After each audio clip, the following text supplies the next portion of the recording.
Okay, so for this next practice problem, it says what value of n would make the table linear?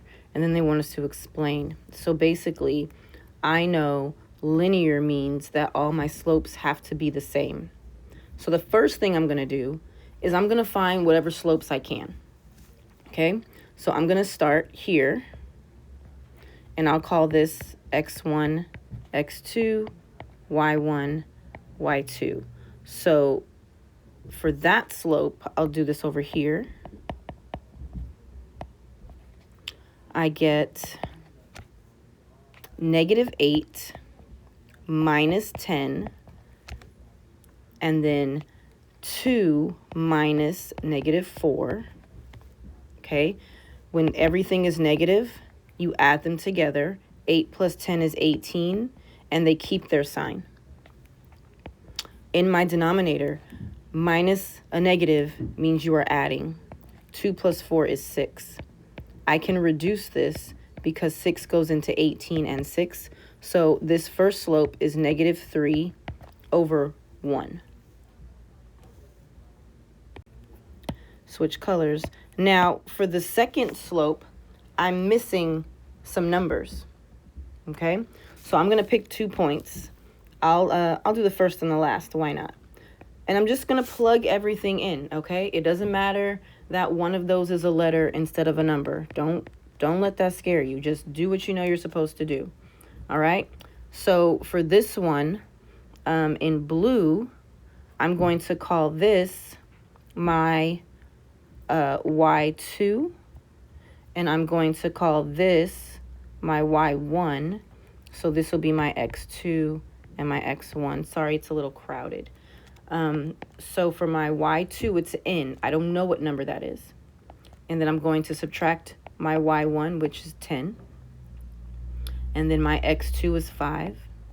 I'm going to subtract my x1, which is -4. Okay? Don't get scared. Just do what you can do. All right? I have an n minus 10. I don't know what that is.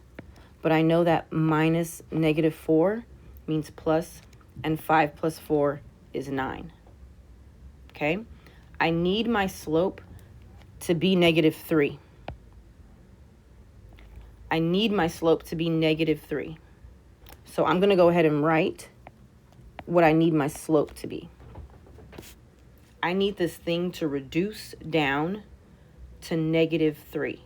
So what divided by 9 is going to give me -3? -27. So I need this numerator. I need this whole thing.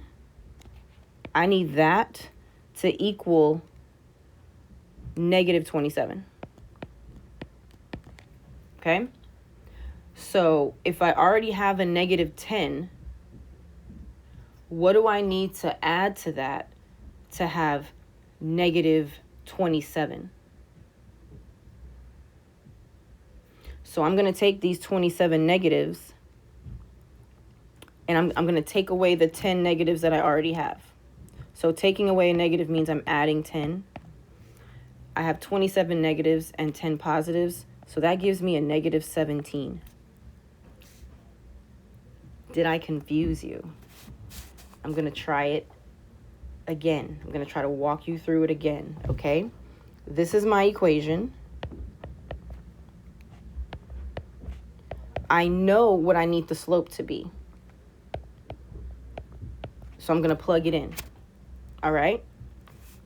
If you didn't understand my last explanation, let me show you a different way if you are comfortable solving equations.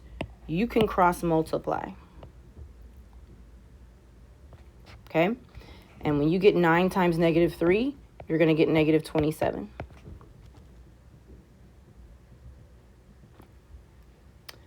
When you multiply anything times 1, you get itself. Okay?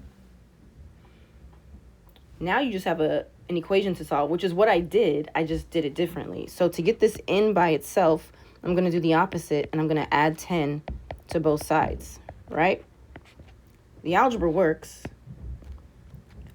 but if the algebra doesn't make sense, there's other ways to get to the answer, which I tried to explain. I'm just not sure if I did a good job. So either way, you're getting negative 17. If you're comfortable with equations, do it that way. If not, try to just think about it like I did the first time, right? I know I need something divided by 9, and that something divided by 9 has to give me negative 3. I know that that number has to be negative 27, so that's how I did it the first time. Whichever way works for you. So let's answer the question. I write so big, but I'll try to make it fit. What value of n makes the table linear? It needs to be n equals negative 17. Explain your reasoning. Okay, well, the rate of change is negative 3. So you can just tell me how you got that number. So for me, I plugged in into the slope formula. That was, change colors, that was here. That's the first thing I did. I plugged in into the slope formula. And solved for n.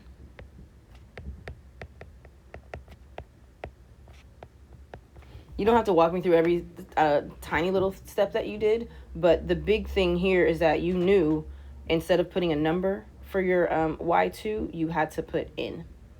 And it could have been your y1, depending on which points you chose to use. But that's how I got the value of n.